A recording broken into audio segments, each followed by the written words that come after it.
Jika kita hidup dalam masyarakat yang fasid, iaitu rosak, sejauh mana Ustaz kita perlu berdakwah pada mereka dan bila kita perlu berlepas diri dari mereka?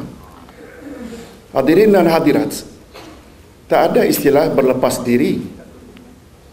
Dakwah hendaklah diteruskan. Hendaklah diteruskan. Nabi Muhammad sallallahu alaihi wasallam pernah tak menyuruh sahabat-sahabatnya bila dah sampai ke tahap ini, berhentilah? Tak ada. Cuma metodologi dakwah ada approach-nya begini. Kalau tak berhasil cara ini, cara lain. Nabi Muhammad sallallahu alaihi wasallam, coba lihat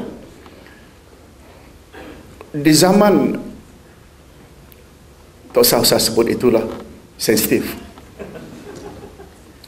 Bila kita tak mampu, kan Nabi Muhammad sallallahu alaihi wasallam bersabda, "Man ra'a minkum munkaran falyughayyiru bi yadihi, fa man lam yastati' fa bi lisanihi, wa man lam yastati' fa bi qalbihi, wa dzalika adhaful iman." Siapa yang melihat suatu kemungkaran, hendaklah ia robah dengan tangannya.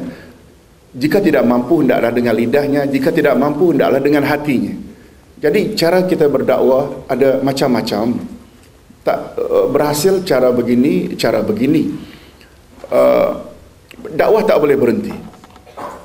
Contoh semasa lah. Dakwah mesti ada tauliah. Betul tak? Mengapa ketawa ni? Sekarang ada internet. Sekarang ada YouTube. Sekarang ada Paltalk. Sekarang ada buat CD. Sekarang buat kaset. Sekarang buat buku. Sebar. Dakwah tak? Bila tak dibenarkan kita secara live berada di masjid-masjid, disekat, tak bermakna kita berhenti berdakwah.